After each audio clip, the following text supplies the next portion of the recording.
CATV is proudly presented by Toyota. Meg, how disappointing is it to get off to a start when a straightforward run chase was the order of the day?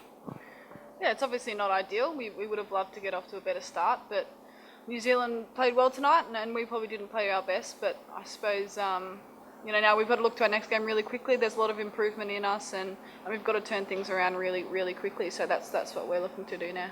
At one stage, you had them in trouble towards the 15th over, but a late flourish perhaps. Did you think you conceded 10 runs too many? Yeah, I thought we bowled pretty well mostly.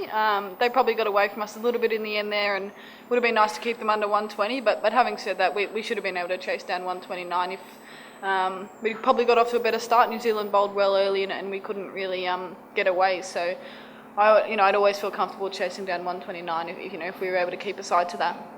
From up there, it looked like the ball was stopping a bit on the batters. What was your assessment?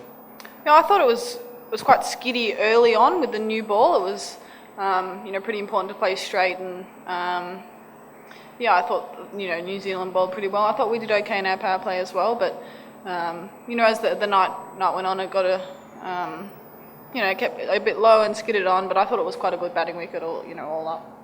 What we also saw was a few injudicious shots. I mean, a couple of wild slogs across the line and all that.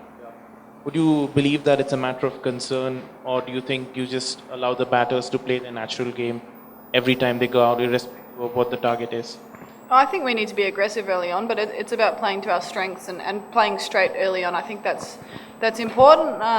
We probably didn't do that as well as we could have, and we probably didn't give ourselves enough time to get in and get used to the wicket, especially in the top order. So, as I said, we've got to look to the next game really quickly, and we can learn a lot from today, and hopefully we can improve on that next game. A couple of runouts in crucial times, that cost you the match?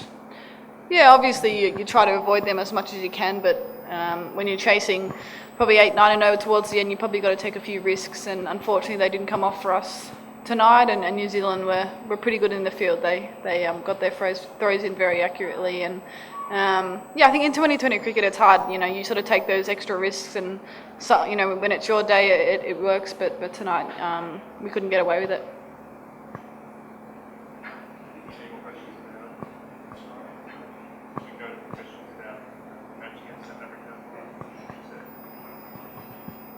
Do you think spin will increasingly be the order of the day for most teams as we go ahead into the tournament?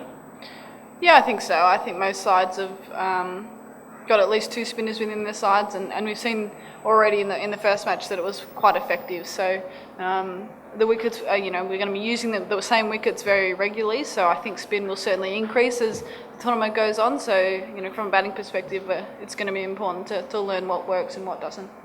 You're pretty heavy on the pace bowling department.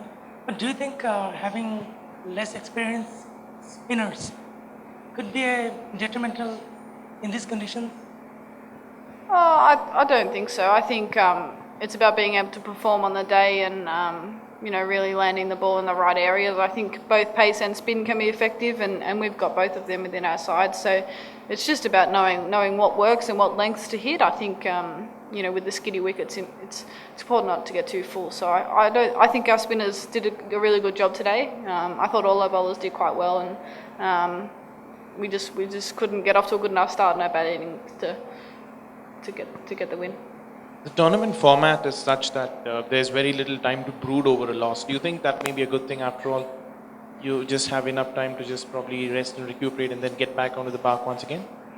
Yeah, I think there's a lot to learn from tonight for us, and I know that there's a lot of improvement in our team. We probably didn't perform as well as we would have liked, but it is crucial to be able to stay up and be ready for the next game, because there's no easy games in the tournament. We're going to have to play well each time, and so you learn from the previous games and try and move on as quickly as you can. In a game where you've disappointed yourselves by the high standards that you set, how do you draw positives from a defeat like this? Yeah, I think there were a lot of positives for us today. I thought our bowlers bowled quite well, and I suppose it's about looking back looking back at the vision and in hindsight, seeing what we did well and what we could have done differently. But I do think that we fought back well with the bat after a really slow start, and our middle order did quite well.